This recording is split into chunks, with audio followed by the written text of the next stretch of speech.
Travis Wayne Goodsell, as I was looking for a picture to use in the video I just did about the apostasy background, came across an article from KUTV Utah concerning a proposal in the Utah State Legislature to impeach Attorney General Sean Reyes for his sedition. Now, this has bearing on my lawsuit. If you're unfamiliar with my lawsuit, this was what I was hoping to lead into this morning, as apparently I had time. I finished the video in 30 minutes. But I was going to lead into the Illuminati and their attack on America planned for the future. But the lawsuit is against the Church of Jesus Christ of Latter-day Saints for the crimes committed against me, but I also was using it to show that they're not just a RICO criminal organization, but that RICO criminal organization is behind a sedition insurrection to take over America. And so when Sean Reyes pulled his little stunt, if you remember, after the election, he joined the lawsuit from Texas to overturn the election. And that I used in my lawsuit to again show evidence that, hey, hello, is this case not about RICO sedition? Here it is. And so if they succeed in impeaching Sean Reyes, that's going to go a long way to help me. I don't know if they realize that in the legislature yet.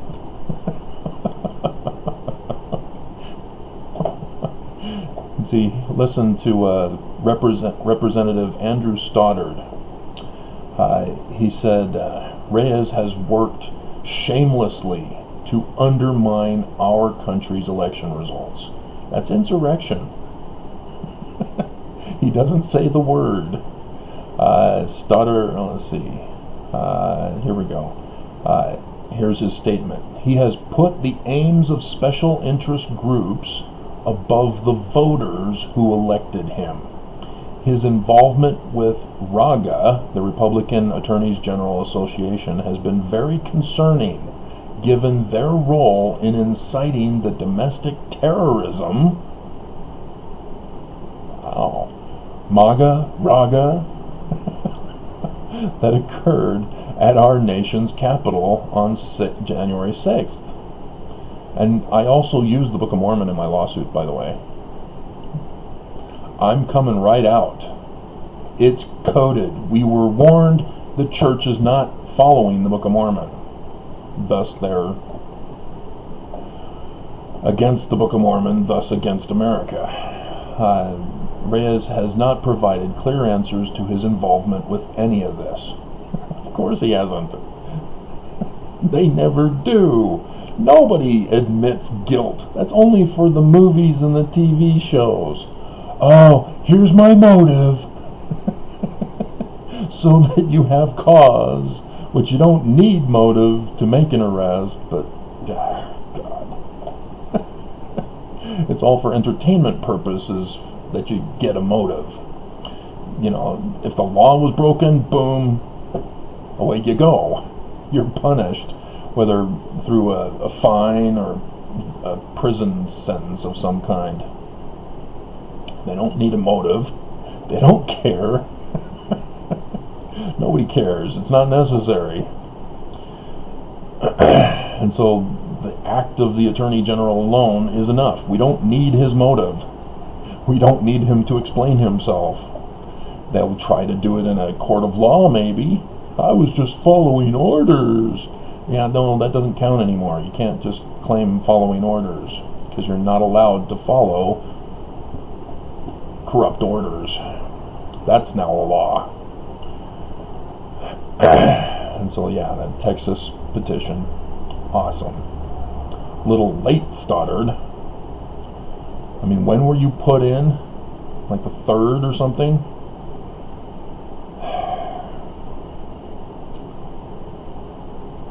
Or is it different for Utah? Maybe it's different for Utah. Maybe it was a recent thing. I don't think so. Because the governor was put in the same time as... So, yeah, it was early in the month. So, yeah, it took you long enough. During this session, my team has helped Representative Stoddard with his criminal justice bills, but I don't believe he has ever asked me to meet with me to discuss his concerns. My door is always open. Really? You want him to talk to you about it first? Hey, Sean, your insurrection was not appreciated. I affirm your appreciation or unappreciation and validate your feelings on the matter. Well, thanks for stopping by. Yeah, no problem, anytime.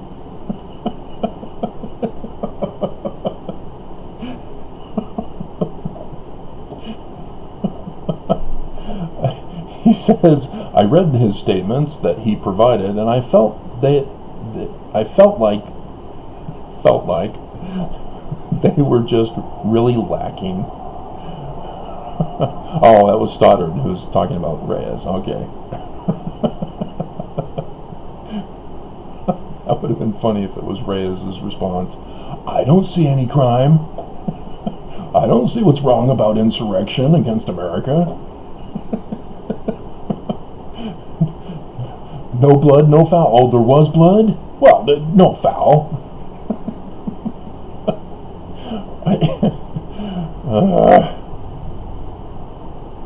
Under Utah law, members of the House of Representatives may file a resolution of impeachment against a public officer for high crimes, misdemeanors, malfeasance of office. The House has sole power of impeachment, which requires at least 2/3 vote. Utah Speaker Brad Wilson issued a statement. He said impeachment is a loaded word that will certainly grab headlines. Oh my God. Oh yeah, impeachment. You know how he's distracting away from insurrection? Well, we all know Brad is an insurrectionist, an anti-Mormon, and I'm willing to bet he's a Mormon. So yeah, the Utah's governor and lieutenant governor responded with a joint statement criticizing Stoddard's bill. Oh, isn't that nice? Didn't the governor, who was lieutenant governor, come out and condemn Sean Reyes? Oh, now he's turning and says, no, we need to protect Sean. Stoddard, you're the bad guy. See, this... Unbelievable. I should make a copy and paste of this, though, for the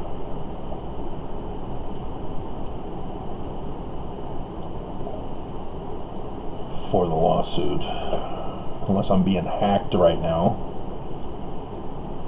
Impeachment is a drastic measure. Yes, and it needs to be used.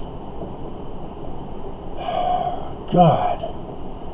Criminals just say, oh, you know, this is really extreme. This is cruel and unusual. I'm innocent. Come on. Don't give me grief. Just do what I told ya. Alright.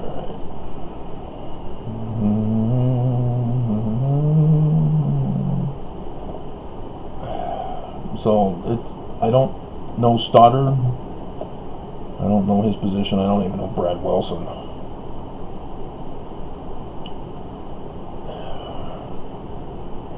Sounds familiar, like he won this election to get in, which may explain why he's wanting to get on the interview. Oh yeah, this insurrection sure gets headlines, and I want to make sure I'm in the headlines too, to catch the wave. And so I'm going to be the opposition.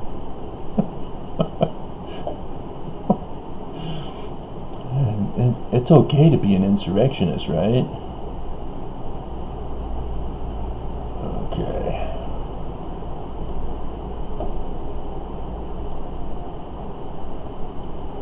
Yeah, like I said, they're talking about how Reyes won 61% over Greg Skordas, who had 34%.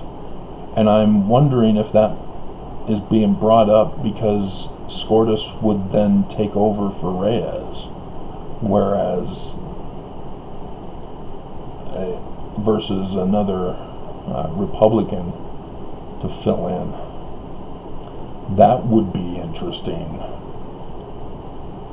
But like I did the investigation, Utah does not use Dominion voting machines.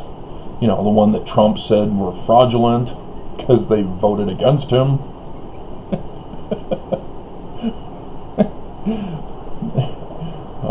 Well, I don't need to worry about that. Alright.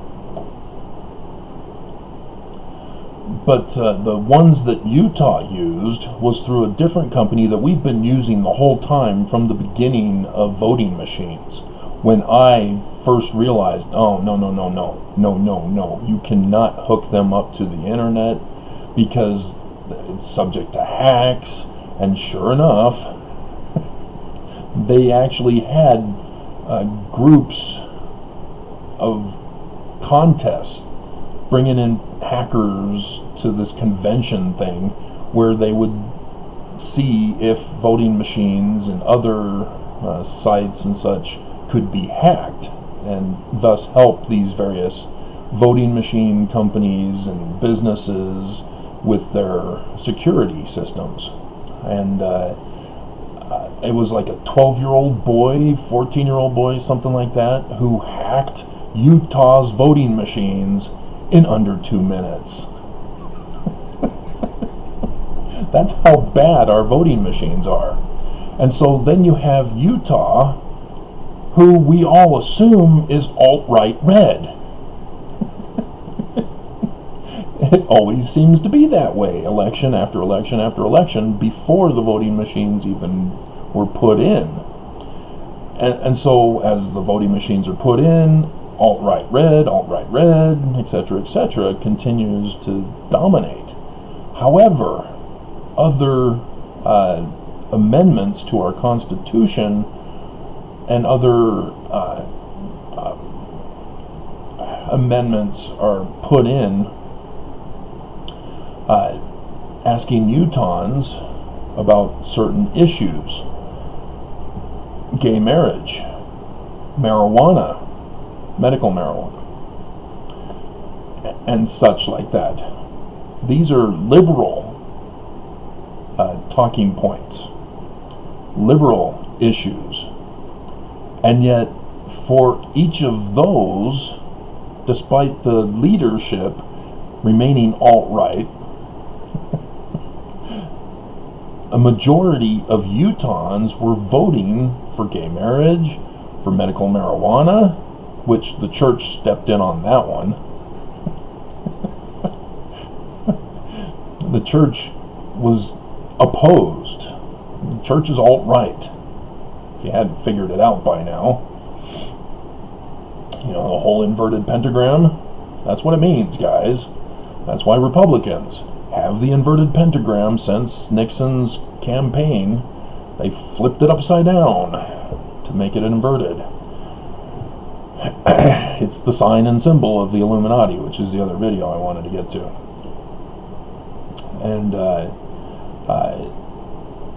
the church has been opposed to this. That's why I did the video yesterday talking about the Equal Rights Amendment that is being considered to be brought up again in the National Congress.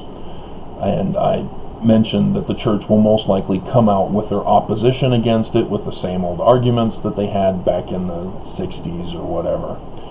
And the church is alt-right, which means they hate. They don't love.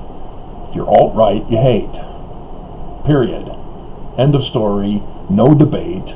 No question. Church hates. They're supposed to be a church. They claim love. They're not loving. They hate the gays, hate the blacks, hate women, hate the poor, etc. When are people going to wake up? But I thought it was interesting because this ties in. I don't know if it'll do any good to do another email because it doesn't appear that she's responding. And I don't know why. If it's just that she's protecting the church, delaying it indefinitely, hoping that the church will kill me off, because they're still attempting to murder me here. I've been threatened by the little putts, which is their latest attempt here at this building. And they tried to set up an eviction again. And so, yes, my life is in direct threat. And yet they won't go right out with somebody with a gun to shoot and murder me. They won't go that far. They would rather do it by destroying my life instead. And thus you have the YouTube hackers and all that stuff that also are attempting to destroy me in this death threat.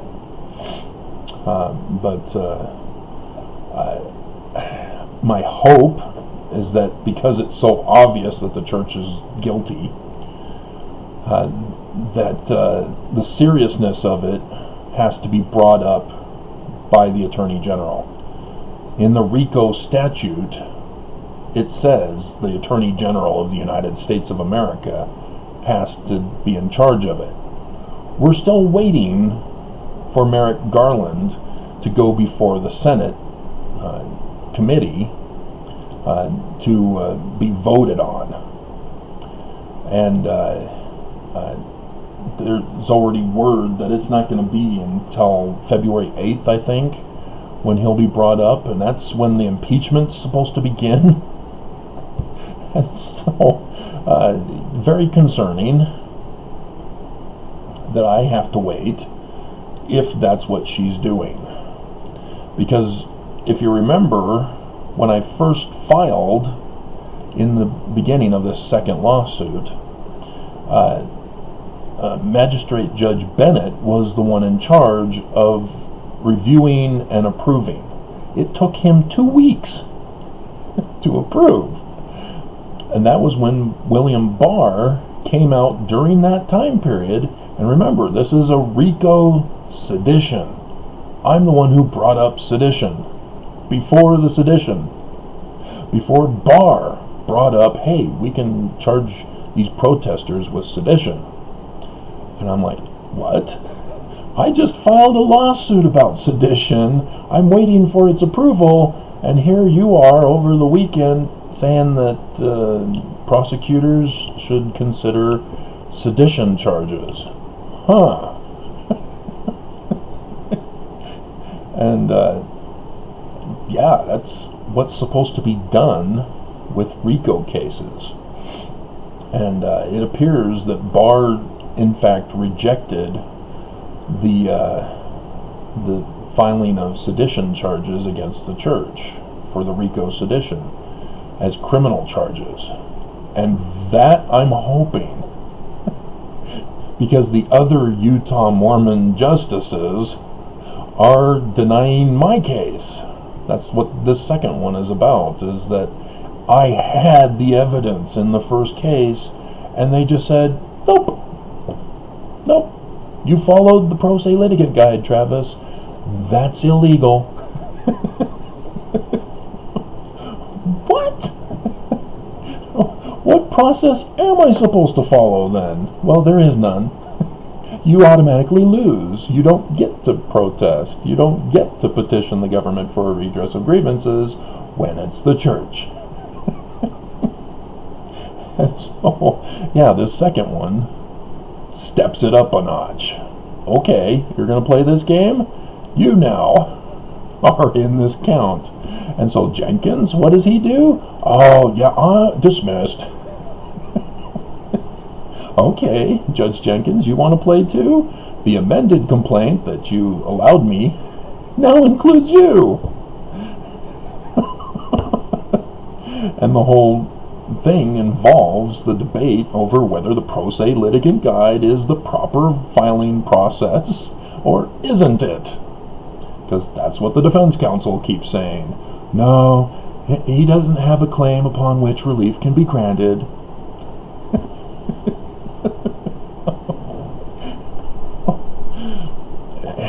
So, now, there you go. I won, but it's just getting a justice to go along with it. And so, I hope. But the church is being given an opportunity to murder me. And I'm not happy with that, obviously. So, alright. Now I have 2 videos to put up for you.